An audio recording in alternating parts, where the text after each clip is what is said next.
আসসালামু আলাইকুম, সবাইকে স্বাগতম। প্রিয় শিক্ষার্থী বন্ধুরা, আজকে আমি যে জাবেদা থেকে খতিয়ান কিভাবে প্রস্তুত করা যায়, বিশেষ করে চলমান জের ছকে খতিয়ান কিভাবে সহজে করা যায় তা আলোচনা করার চেষ্টা করব। একজন শিক্ষার্থী আমাকে বিশেষভাবে অনুরোধ করেছিল আজকের ক্লাসটা নেওয়ার জন্য, সেজন্য মূলত আজকের এই অনলাইন ক্লাসটিতে আসা। তো আলোচনায় আছি তোমাদের সাথে আমি মোহাম্মদ সিরাজুল ইসলাম। আচ্ছা, আমি একটা কাজ করি, একটা সৃজনশীল প্রশ্নের মাধ্যমে দেখাই। এই যে এখানে আমি একটা ছোট্ট সৃজনশীল প্রশ্ন উপস্থাপন করলাম। মনে করি যে 1, 2, 3টা মাত্র লেনদেন, আমি মূলত খতিয়ানটা কিভাবে প্রস্তুত করতে হয় জাবেদা থেকে সেটা দেখাবো, কিন্তু দেখাতে যেয়ে আমি সৃজনশীল আকারে আলোচনা করি। তাহলে এই ধরনের সৃজনশীল প্রশ্ন আসলে কিভাবে করা যায় সেটাও শিখতে পারবো। এই 3টা লেনদেন, এই লেনদেনের আলোকে ক নাম্বারে বলেছে নিট ক্রয়ের পরিমাণ নির্ণয় করো। তো নিট ক্রয় বলতে এই যে নগদে ক্রয় করেছে 8,000 টাকার পণ্য, এখান থেকে পণ্য উত্তোলন বিয়োগ হয়, তাই না?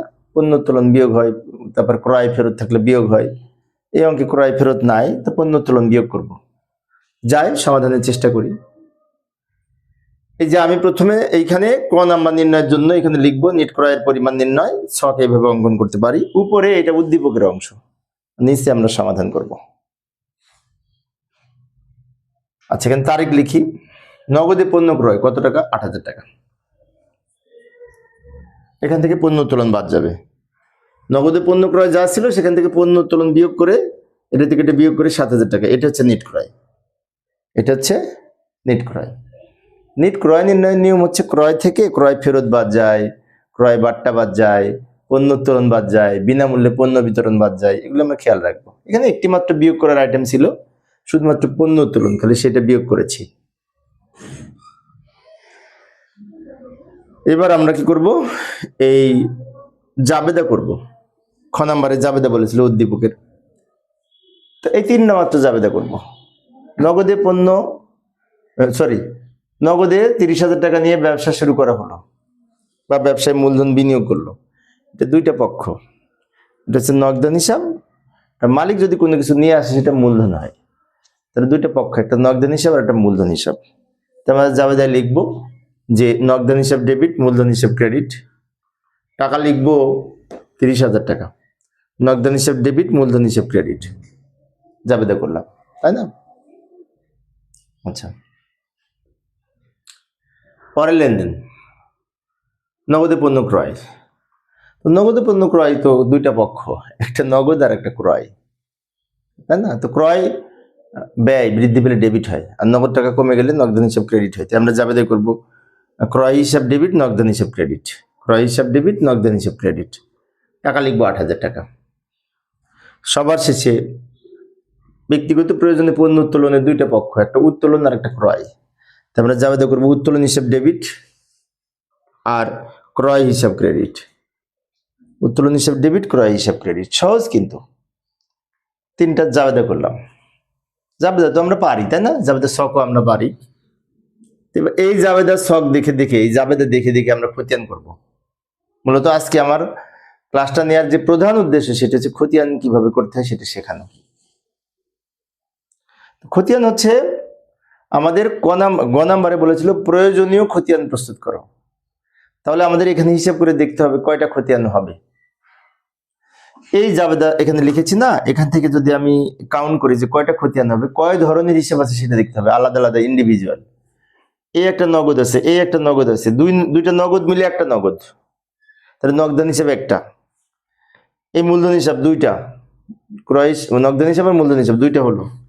এই ক্রয় একটা, এই ক্রয় একটা, দুই ক্রয় মিলে একটা, তাহলে 3টা। আর উত্তোলন একবারই আছে, উত্তোলন একটা। তাহলে এখানে মোট 4টা হিসাব আছে, নগদান হিসাব, মূলধন হিসাব, ক্রয় হিসাব আর উত্তোলন হিসাব।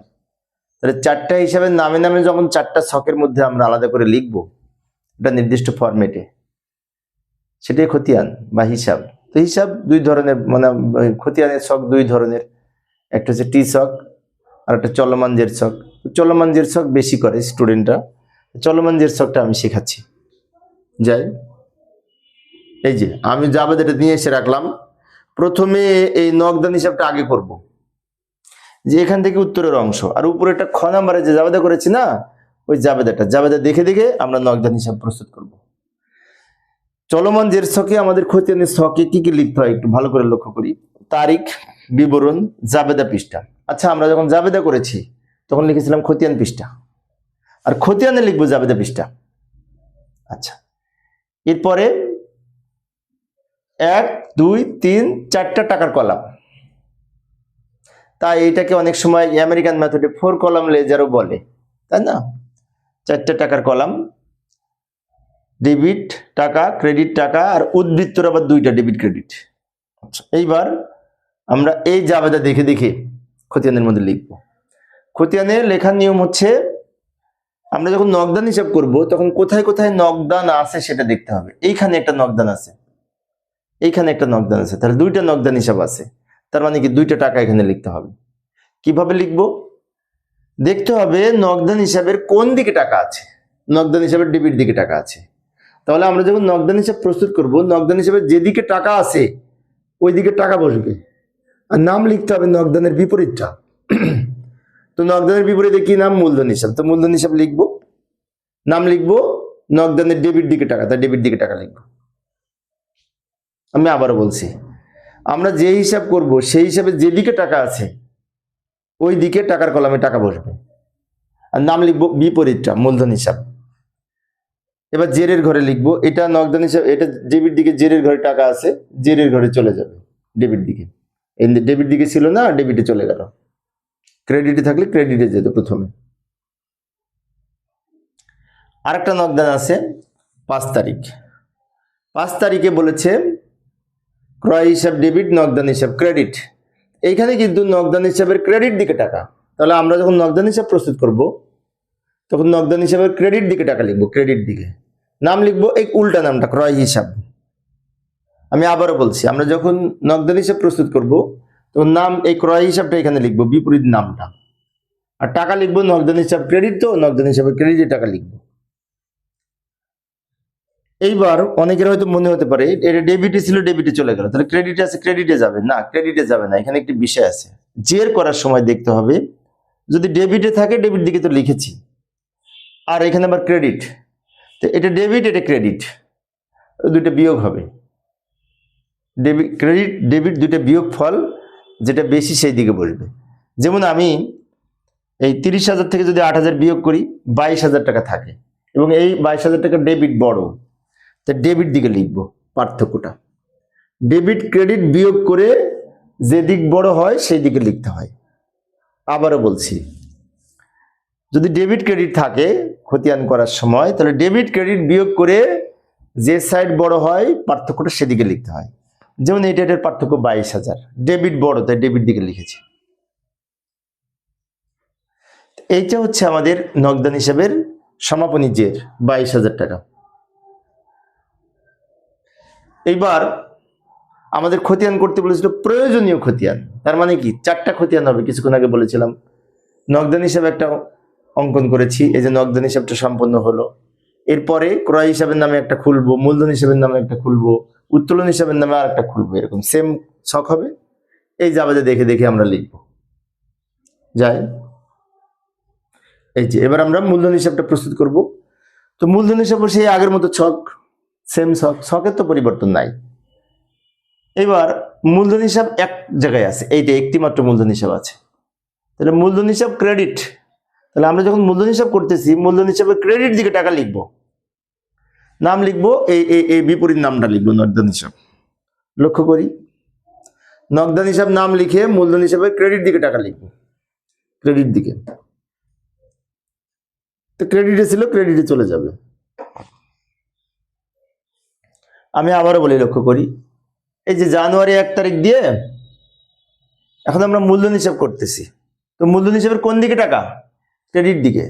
টাকা যেদিকে আছে টাকার ঘরে সেইখানে লিখতে হবে, যেহেতু ক্রেডিটে আছে তাই ক্রেডিটে টাকা লিখবো মূলধন হিসাবের। আর নাম লেখার সময় ওই বিপরীত নামটা লিখবো, নগদান হিসাব। মূলধন হিসাব করার সময় বিপরীত নামটা লিখতে হবে। মূলধন হিসাবে আর কোনো আইটেম নাই, মূলধন হিসাব শেষ। এবার ক্রয় হিসাব প্রস্তুত করতে পারি। ক্রয় হিসাবে 2টা আছে, 2বার লিখবো। তো আবার আমি না ওই জাবেদাটা বারবার উপরে রেখে দিচ্ছি, জাবেদা দেখে দেখে আমি নিচে সমাধান করতেছি। খতিয়ান কিন্তু নিচেরটা, উপরে জাবেদাটা আমি যে খ নাম্বারে লিখেছি খ নাম্বার উত্তরটা বারবার নিয়ে আসতেছি, দেখে দেখে আমরা খতিয়ান করতেছি। লক্ষ্য করি, এখানে এই ক্রয় হিসাব করব, তাই না? তো ক্রয় হিসাব এইখানে আছে 5 তারিখে। ক্রয় হিসাবের ডেবিট দিকে টাকা লিখব, ডেবিট দিকে নাম লিখব নগদান হিসাব। নগদান হিসাব নাম লিখে টাকা লিখব ক্রয় হিসাব, যেহেতু ডেবিট, ডেবিট দিকে টাকা লিখব। আমি আরেকবার বলছি, এখানে কিন্তু ক্রয় হিসাব ডেবিট, তো ক্রয় হিসাবে যেদিকে টাকা থাকবে সেই দিকে লিখবো, যেহেতু ডেবিট তাই ডেবিট দিকে টাকা লিখেছি। আর নাম লিখবো উল্টাটা। এবার ডেবিটের টাকাটা ডেবিটে লিখে দিব। আচ্ছা, এবার আরেকটা ক্রয় হিসাব ছিল, এই যে এখানে ক্রয় হিসাব ক্রেডিট, তারিখ লিখবো 30 তারিখ। ক্রয় হিসাব ক্রেডিট, তার মানে ক্রয় হিসাবের ক্রেডিট দিকে টাকা লিখবো, নাম লিখবো ওই উত্তোলন হিসাব। উত্তোলন হিসাব নাম লিখে ক্রয় হিসাবের কোন দিকে টাকা, ক্রেডিট দিকে, তো ক্রেডিট দিকে টাকা লিখবো। আমি আবারও বলছি, আমরা যখন ক্রয় হিসাব প্রস্তুত করব তখন দেখব ক্রয় হিসাবের টাকা কোন দিকে আছে, ক্রয় হিসাবের ক্রেডিট দিকে টাকা আছে, তো ক্রেডিট দিকে লিখব, নাম লিখব এই উত্তোলন হিসাব। এখন আবার কিন্তু এখানে লক্ষ্য করলে দেখতে পাই এটা ডেবিট, এটা ক্রেডিট, এটা ডেবিট, এটা ক্রেডিট। ডেবিট ক্রেডিট বিয়োগ করে ডেবিট বড়, 8,000 থেকে 1,000 বিয়োগ করলে 7,000 থাকে, এই 7,000 কিন্তু ডেবিট বড়, তাই 7,000 টাকা আমরা ডেবিট দিকে লিখব। যদি দেখতাম ডেবিট ক্রেডিট বিয়োগ করে ক্রেডিট বড় হচ্ছে, তাহলে ক্রেডিট দিকে টাকা লিখতাম। বিষয়টি খেয়াল রাখবো। এবং খতিয়ান করার সময় একটি জিনিস মনে রাখবো, সেটি হচ্ছে আয় এবং দায়, মালিকানা সত্ত্ব, এই ধরনের যে হিসাব আছে সেগুলোর স্বাভাবিক উদ্বৃত্ত ক্রেডিট হয়। যেমন আমি যদি প্রদেয় হিসাব প্রস্তুত করি, তো প্রদেয় হিসাবে সবসময় ক্রেডিট জেড প্রকাশ করবে, মানে ক্রেডিট দিক বড় হবে। আর আমরা যদি সম্পদ হিসাব প্রস্তুত করি, সম্পদ এবং ব্যয়, যেমন নগদান হিসাব সম্পদ, তো নগদানের কখনো ক্রেডিট দিক বড় হতে পারে না, নগদানের সবসময় ডেবিট দিক বড় হবে, অথবা সমান হতে পারে, কিন্তু ক্রেডিট বড় হবে না। এবং ব্যয় হিসাবেরও সবসময় ডেবিট উদ্বৃত্ত প্রকাশ করবে। ব্যয় হিসাবের মাঝে মাঝে ক্রেডিট উদ্বৃত্ত হয় কোন ক্ষেত্রে, যদি দায় হয়, বকেয়া ব্যয় যদি হয়, তাহলে ক্রেডিট উদ্বৃত্ত হয়। যাই হোক, আর একটা খতিয়ান ছিল উত্তোলন হিসাব। উত্তোলন হিসাবটা প্রস্তুত করব। উত্তোলন হিসাবের জন্য আবার ছক অঙ্কন করলাম। উত্তোলন হিসাব প্রস্তুত করার জন্য উত্তোলন একটাই আছে, যে উত্তোলন ডেবিট, ক্রয় ক্রেডিট। তো উত্তোলন যেহেতু প্রস্তুত করতেছি, উত্তোলন হিসাবে ডেবিট দিকে টাকা লিখবো, নাম লিখবো ক্রয় হিসাব। ক্রয় হিসাব নাম লিখে উত্তোলন হিসাব ডেবিট, তো উত্তোলনের ডেবিট দিকে টাকা লিখবো। ডেবিটে আছে, সরাসরি ডেবিটে লিখে দিব।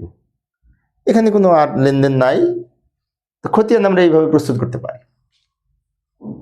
অনেক সহজ, তাই না?